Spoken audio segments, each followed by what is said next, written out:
What's up, and welcome into Chopping It Up with Chaz. I have my man Jack Harris on today to help me preview the San Diego State versus ASU game this Saturday. How you feeling, Jack? Good, Chaz. Thanks for having me on. Let's talk about the defense. Kobe Williams, pick 6. Joey Bryant got in on the action with an interception himself. And then Karan Crump, he was causing havoc all over the field last weekend. But one of the big storylines was Ty Graham and the coaching staff didn't substitute anybody until late in the third quarter. Is that a problem moving forward, Jack? Well, I think it might be, because what it's showing is that right now that coaching staff just didn't want that second-team defense playing. And Todd Graham said after the game that they were just testing the first team's toughness. Phil Bennett said that they were just seeing how much metal they had. Lonnie Latu told me today that they were just afraid of getting substitution penalties against an up-tempo Aggies offense. But I think the real root of the cause is that they didn't like what they were seeing out of those backup defenders during practice last week, and they sent a message. They said, you guys have to be better on the practice field if you want to get on the real field during game day. Besides some of the obvious reasons like injury or fatigue, is this one of the trends that the Sun Devils are going to continue doing?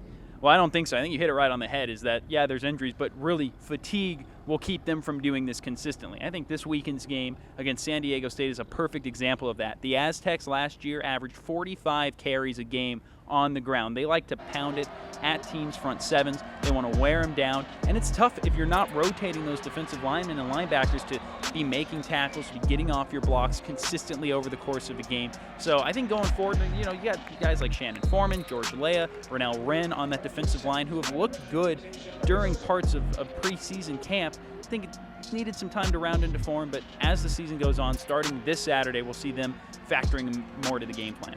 Although the Sun Devil offense put up a lot of points, they gave up a total of 7 sacks. I mean, you've been at practice all week. What are some of the murmuring this team has been doing about cleaning that aspect of their game up? Well, offensive lineman Sam Jones wasn't doing any murmuring on Sunday. He flat out said at his press conference that offensive line did not play well enough. That on paper and on the film, there were too many mistakes for them to be, sustained success moving forward this season.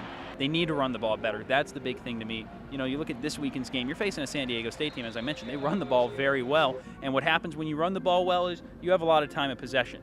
ASU, they won't win if San Diego State has 35 or 40 minutes of possession, in my opinion. So the Sun Devils need to improve up front. Yeah, protecting the quarterback, but especially being able to run the ball. They only had 79 rushing yards last year against a New Mexico State team that did not have a good run defense.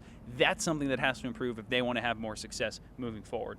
For now, it's in the books that Manny Wilkin has won the starting quarterback position. But if we look back at his performance last week, what kind of grade would you give him? And what does he need to do this week to solidify his team to another victory? Well, like you said, it's pretty much in the books now after what was a very impressive Week 1 performance from Manny Wilkins. I'd give him a B-plus grade.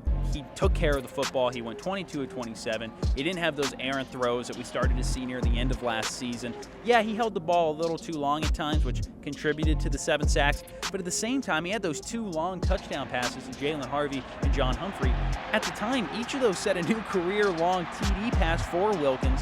So I think you saw what you wanted to out of him. Is he took care of the ball, he helped get the ball downfield for the Sun Devils, and he hit on some of those big plays, which would probably have been the 3 most important things for him to do going into the game. It's week 2. The Sun Devils will take on the San Diego State Aztecs. For Jack Harris, I'm Chaz Frazier. Thank you for joining us for another episode of Chopping It Up with Chaz. We'll have all the coverage leading up until Saturday for the 8:01 kickoff. But until then, we'll see you guys next time.